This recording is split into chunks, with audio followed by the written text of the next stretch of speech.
আজকে ব্লগের এটা সেকেন্ড পার্ট, মানে 2nd ফেব্রুয়ারি আমার জেঠুর জন্মদিন, মানে আমার মেজো জেঠুর, আমার একটাই জেঠু। তো আমি একটু সোনিয়ার বাড়ি থেকে ফেরার পরে এক কাপ চা খেলাম অ্যান্ড তারপরে বেরোচ্ছি। আর আমরা যাচ্ছি, আর কুলফি তো পাগল হয়ে গেছে, ও দাদা ভাই চলে যাচ্ছে, এটা ও মেনে নিতে পারছে না। তো আমরা সত্যি বলছি, আমার শরীরের এরকম সিচুয়েশানে আমি ঘুরতে যাব, আমার বেসিক্যালি দুটো গিফট কেনার রয়েছে, আমার নয় এই মানুষটার দুটো গিফট কেনার রয়েছে, তো আমি যাচ্ছি।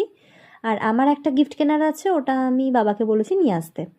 তো আমরা চলেও এসেছি, আমরা দুটো গিফট চয়েস করব। তো ফাইনালি আমাদের গিফট নেওয়া ডান, ওখান থেকে আমাকে ছেড়ে দিল বাড়িতে। দেন তারপরে আবার আমাকে ড্রপ করতে আসলো আর একটা দোকানে, সেখান থেকে আমরা একটা শাড়ি নেব আর কি। তো যাই হোক, সেটাও মোটামুটি আমরা এখন চয়েস করছি, কনফার্ম করতে পারিনি কোনটা, বাট হ্যাঁ আমি আর বাবা এসেছিলাম। ওখান থেকে ফেরার পথে আমার মনে হলো যে জেঠুর জন্য কিচ্ছু কেনা হলো না, না আজকে কোনো অ্যারেঞ্জ করতে পারলাম, যেহেতু বাড়ির সিচুয়েশান ভালো না, আমার শরীরও ভালো না। তো একটা কেক তো নিয়ে আসি, অ্যান্ড ফাইনালি এসে দেখছি এই যে আমার ঝগড়ুটে দিদি চলে এসেছে। মানে সত্যি কথা বলতে এই মানুষটা আমাকে এত ভালোবাসে বলার না। এটা কিন্তু আমার মানির মানে ভাইজি, but still she is like my own elder sister. তো আমরাই জাস্ট কয়েকজন মিলেই ঘরের মধ্যে ঘরোয়াভাবে সিম্পলভাবে একটু কেক কাটিং করলাম, আর প্রচুর আনন্দ করলাম, প্রচুর মজা করলাম। মানে সত্যি কথা বলতে কেক কাটিংটা তো একটা মাত্র উপলক্ষ বলতে পারো।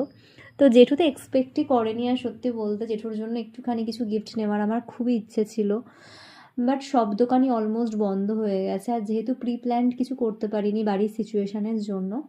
সো যাই হোক, তার মধ্যেও নীলায়ও একটা দারুণ সুন্দর কেক নিয়েছিল, আর আমি মিও থেকে একটা আমার খুব পছন্দের ভ্যানিলা কেক নিয়ে নিয়েছিলাম। এটা তোমরা জানো আমি ভীষণ পছন্দ করি, জেঠু লেখা আছে। তো নীলায়ের কেকটাও ভীষণ সুন্দর। এখন জেঠুকে বলেছি কেক কাটো, তার আগে কিছু ফটো সেশনও করেছি আমরা সবাই মিলে, একদম ঘরোয়া, মানে বাড়িতে যা ড্রেস পরেছিলাম সেইটা পরেই আর কি কেক কাটিংও করা হয়েছে, সেটা পরেই ভিডিও করা হয়েছে, আর্টিফিশিয়াল কিছু নয়, এবং ভীষণই আনপ্ল্যান্ড ওয়েতে। বাট হ্যাঁ, ওইটুকু খুব মন থেকে করা হয়েছে। জেঠু ভালো থাকুক, সুস্থ থাকুক, আমার অনেকটা বড় সাপোর্ট সিস্টেম আমার জেঠু। তো যাই হোক, এখন একটু কেক খাওয়াচ্ছি জেঠুকে।